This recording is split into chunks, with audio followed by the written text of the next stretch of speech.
beaucoup mieux xam nga ñun loolu lañ bëgg a def créer suñu musique bopp comme ni mu amee Naija bi ni mu amee Guinée bi jël ay musique traditionnelle am boole ko ci biir kii bi ñun tamit noonu lañ bëggee ak suñu beatmaker yi ñu nekkal créer suñu musique boo xam ne c'est purement sénégalais tey bu dawee rek nga xam ne comme benn sound nigérien bu dawee nga xam ne sound nigérien la ñun tam dañ bëgg bu suñu sound sénégalais bu dawee ñu xam ne lii sound sénégalais la. mais nag yéen nouvelle génération bi baal ma je vais donner d'abord la parole à DJ par rapport à ça.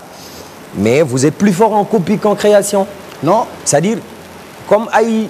xam nga nekkul ñëpp di xaar kenn génne designer génne benn. xam nga tey par exemple. da ngeen reprendre ko ñoom. non xam nga tey par exemple il faut pas que ñu xoolee côté boobu. parce que nekkul ñëpp ay defandoo les mêmes choses. c'est pas tout le monde ñëpp mooy chaque fois rek da ngay lim ay exception te booy xool exception yi ngay lim noonu ñooñu ñooy cartonné. comme li mu wax rek. il te faut du talent il faut nga am stratégie mais aussi il faut nga job liggéey sa produit il faut que mu nice. comme tey jii nii dafa war a nekk loo xamante ni ça s'adapte à tous les normes tey ñun suñu sound dañu war a job sound yoo xamante ne bi nii dañu war a daw Afrique du Sud. xamuñu lu ñuy wax mais la musique les intéresse.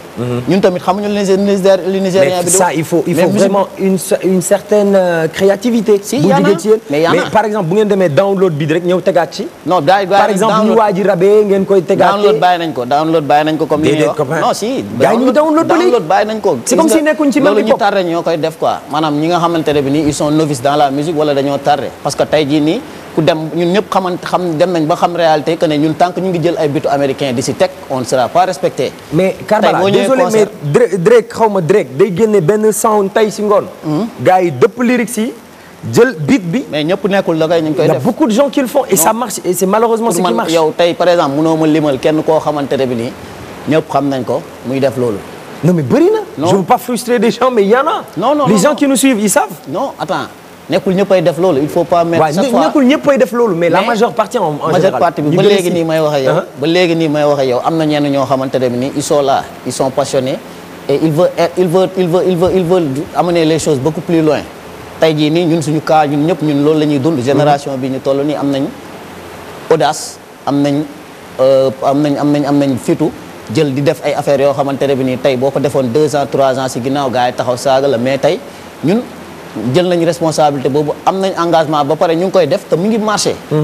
xam nga lu ma la xam nga ñun tey lan lañ war a def mooy encourager ñu si comme Awadi li mu ko waxee encourager ñu si niveau bi ñu nekk. tey boo gisee benn boy nga gis que ne kii mi ngi commencé di def lii nga appuyer ko si loolu jox ko si ay conseils. waxtaan ak moom expliquer ko xamal ko ne ko même bu fekkante ne fi muy dox baaxul nga xamal ko ne ko nii ak nii ak nii boo ko defee di nga gën a def lii. mais tey am nañu osé am na ñoo xamante ne bi nii yor nañ xalaat bi. bëgg nañ ko te bëgg nañ ko def donc tey ba léegi nii pour man. ñun on a mérite bi ñu am moom mooy ñun instant yi nii ñu ngi jéem a chercher suñu musique bopp. bañ a nekk mu dem comme tey jii nii ni ngay gisee da ngay gis ay sound yoo xamante ne bi dañ koy sample def si ay affaire sénégalais. loo xam ne tey jii nii population bi yëpp dañuy ñëw rek adapté ko. wolof beat mi ngi nii tey NFU. ñu ngi def ay beat. xumaa nag Keyti ñu ngi def ay affaire si. bien entendu Awadi parce que di nga sawnam bi moom ak Eddie Kenzo. maanaam am na ay affaires yoo xam ne mi ngi fi te mi ngi en gestation. li si des moom mooy comment les mettre en œuvre comment ñuy appuyer nan la ñuy def ba appuyer booy yi si lancé bii ñu nekk. xam nga lu ma la wax. mais il faut pas ñuy jël lu bon li di ko teg si kaw lu baax li. tey jii nii bu ñu jëlee discours boobu dañu war a jël loolu noonu ñuy wax ay copier coller yooyu noonu mu nekk si suuf. ñu prôné ñi nga xamante ne bi nii ñu ngi def. affaire yi originalement quoi ñu andi sénégalais yi te bi quoi. donc ñun si lancé bi ñu nekk moom mooy créer suñu musique bopp. di ko def quoi par rapport ak norme internationale. mais non mais c'est vrai par rapport à la ils essayent franchement. parce que ils ont des beatmakers qui essayent. tu vois ils partent avec leurs Fruity Loops mais ils te sortent des beats lourds. ils essaient d'apporter le truc hier j'ai vu c'était Om the Dollar. avec il a samplé un Youssou je crois. Yeah. C'est dit oui pourquoi pas et quand il arrive au refrain paf ça prend. Ouais. parce que loolu on connaît déjà la chose. mais suñu ADN la bien entendu. sa ADN la da lay laal il faut mu laal. tu vois et je pense que leur génération a compris il y a une génération qui a été bloquée par ça non hip hop kenn du ko defee nii quoi c'est un scandale. C'est pas une religion. Mais par exemple, ce que je lui ai dit. Il n'y a rien de sacré. C'est une musique très ouverte. Très ouverte. Mais aujourd'hui, le net est devenu un tremplin, un outil de communication pour la nouvelle génération. Mais aussi un outil de piratage. Par exemple, des beats downloadés. Il y a beaucoup de rappeurs qui posent dessus. Donc, une marque. Il y en a qui ont fait une carrière dessus. Il y a une certaine manque de créativité venant des rappeurs de la nouvelle génération. Pas tous, mais quand même la majeure partie. Et ça bloque un artiste. Bah, tu seras appelé, mais tu ne seras pas élu. C'est vrai. Voilà. C'est ça le danger. Waaw. Tu seras appelé, mais tu ne seras pas élu. Quand tu vas faire un son avec Eddie Kenzo, il ne faut pas lui demander de poser sur son propre beat. wax na lu am solo. mooy eux ils ont eu l'histoire leur a donné raison. mooy ñoom par exemple tolloon nañ benn période boo xamante ne bi nii mooy dañ doon bu defee rap nii ñu kaas. dama waroo ko defee nii ñoom ñu maintenir seen lancé rek. ñu dem un an tey bi muy sample du Ndiaye Rose boobu gars yi xalaatagu ñu def ay beat di si def ay sabar. saanam boobu noonu. yoo joori man joo. ñu koy sample. ñu dem gars yi ay awadi nii un an 2 ans nit ñi gars yi commencé nga gis booy yi commencé di def même chose yi. donc lii mooy leçon. tey jii par exemple loolu mu osé tey def ko. am sañ-sañu tey prouver ko wane ko. ba pare maintenir lancé am tey nga gis awadi di nekkaat ci beneen lancé. moom moo tax ñun ñu am sañ-sañu def loolu parce que ñun on tire des leçons sur leurs erreurs. xam lu ma la wax ñoom ñoo ñuy osé loo ñoom ñoo ñuy may fit ñun bu ñu amee sañ-sañu def benn affaire ñoom ñoo koy njëkk a def. ñoom ñu teg ci suñu bët doog ko mën a ñemee def. waaw mais je vais te dire man tamit ci yéen lay inspiré wu. Voilà. Non man du ma ko caaxaane. Mon album là a été produit le prochain ça s'appelle Made in Africa. ay boy lañ. kenn ki 26 ans kenn ki 24 ans je pense. ak sama doom qui a 18 ans moom may defal direction artistique il a 18 ans. mais ci ñoom lay inspiré wu. parce que ils ont moins de complexe. Si j'avais pris un ancien qui allait venir avec les anciennes visions mais daf may tardel. daf may tardel daf may yóbbuwaat fu ma nekkoon. il allait essayer de me faire du PBS waaye ma booy en 97 waaye New York Paris Dakar. j'ai dit ça c'était en 97 frère. Forget it. On est en 2017. Ça c'est l'évolution et vous aussi chaque jour vous avez un challenge, un nouveau combat, de nouvelles têtes qui débarquent, c'est des potentiels concurrents. DJ, je suis vraiment désolé parce que on est vraiment coincé par le temps. Il doit avoir l'édition de 19h. Téléspectateurs yi moom la ñu war a seetaan. J'espère que le débat a été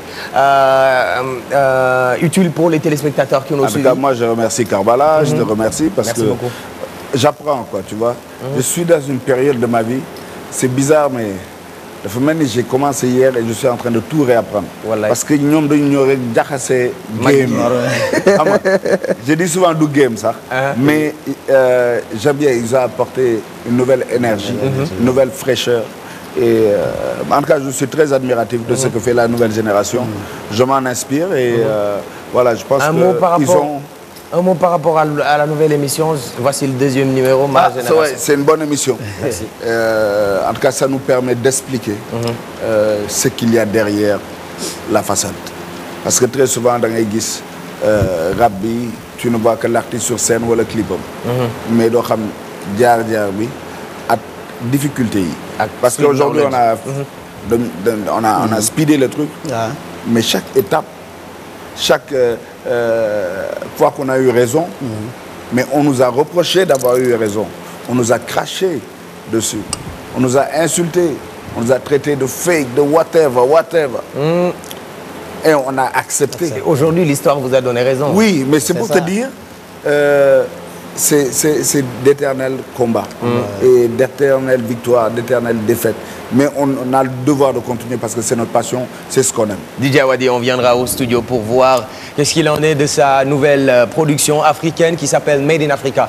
Karbala, man sant naa la bu baax gërëm la parce que débat bi dundal nga ko yow tamit indi nga contradiction te noonu lay demee si ñaari génération yëpp. Un mot par rapport à ma génération et le message de la fin. waaw donc affaire bu nice la initiative bu nice la parce que lii le hip-hop en a besoin. tey man jàng naa si Awadi lu bari. Awadi tamit mu comme ni mu ko waxee il retrouve une seconde jeunesse. tey dafay mel ni comme si mu ngi doog a commencé intégral bi di jaxasewaat gars yi. donc lii moo am solo. lii moo am solo chaque fois ñuy toog di échanger. que ñu xam ne tamit ñun on a beaucoup de respect et beaucoup d'estime pour eux ah. franchement loolu noonu yàlla rek moo tax ñuy wax. ñun dañ leen respecté fu ñu leen gis dañuy bàyyi li ñuy def yëpp ñëw si ñoom. on attend à ce que ñoom comme lii ñu def nii ñu wax ak ñun. nañu booy nii ak nii ak nii. on dorénavant ku toog télé di nga dégg grand yëpp dinañu wax incha allah. c'est pas artistes yëpp ñoo am grosse tête. ba boo leen di wax duñu dégg. dëgg la ñun ñëpp on a envie de savoir. on a envie de comprendre les choses comment ça se passe parce que on ne sait rien dans la musique. amuñu lu ñu xamuñu. jërëjëf ñii ñoo xamaa. ñun ñoo ñu toog seen ginnaaw ñu jàng ci yéen. alors dañ koy delloote donc tout est bien qui finit bien. Merci beaucoup Karbala, merci beaucoup à DJ Awadi International Super Nanan. Merci beaucoup à vous aussi chers amis téléspectateurs d'avoir suivi ces débats.